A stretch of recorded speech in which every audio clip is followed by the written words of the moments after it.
gumagapang na ang kaibigan natin. Minsan nasa gitna yan dito.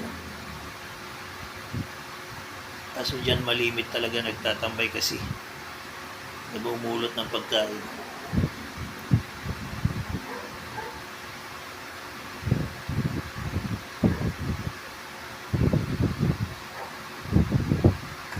Lumabas na, ayan na, kinain niya na, ayun, pinangay niya na. Yung ulo niya, oh. Tangay-tangay niya na yung binigay kong pagkain, itlog. Ayun, oh, kumakain siya, oh. Oh.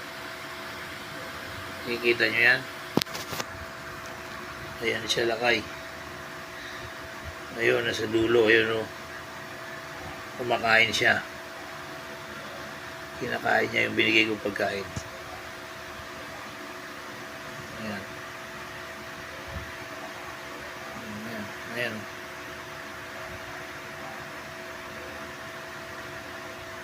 Yan. Kumakain siya dyan. Ang ating kaibigang butiki. Sige, kumain ka lang dyan. Ayun pa yung nasa dulo, yung puti doon, kunin mo. Para makain mo lahat. Wala kasing pumapasok na lamok o kaya makain nilang ano dito dahil naka-screen itong bintana. Kaya umaasa lang sila sa minsan mga nalalaglag na kanin, nalalaglag na ulam. Minsan pag gumagapang dyan, may natira akong mga kanin, nilalagyan ko dyan. Inuhulugan ko para puntahan niya kainin. Dalawa yan eh. Mag-asawa siguro yan. Yung isa nagtatago doon sa mga ilalim ng mga sapatos. Sulok-sulok nandun.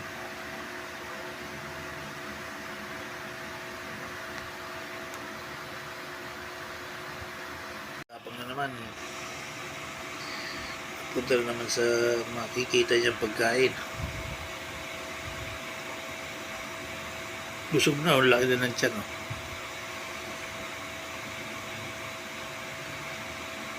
Kaibigan natin yan. Doon ka sa bandaro, punta ka na may sipinto. Meron pa doon, oh, sa dulo.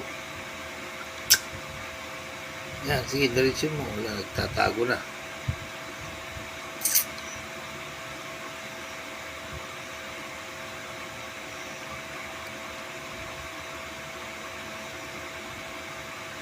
Diba binibidyo-video lang.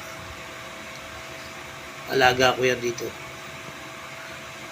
Tago na. Nalakay, may pupulutin na naman yung itim na yun, no? Yun, pupunta niya yun. Pagkain din yun. Sige na, pumunta ka na. Kunin mo na. Tagal mo naman. Yan, okay mo na. Yun, nakain niya na. Tapos dun sa dulo, yun yung puti na yun. Puntahan mo pa, kunin mo.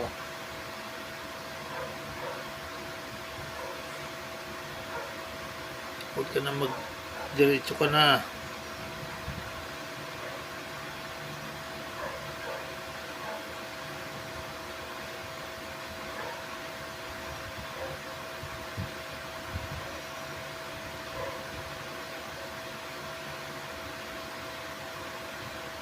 Busog na.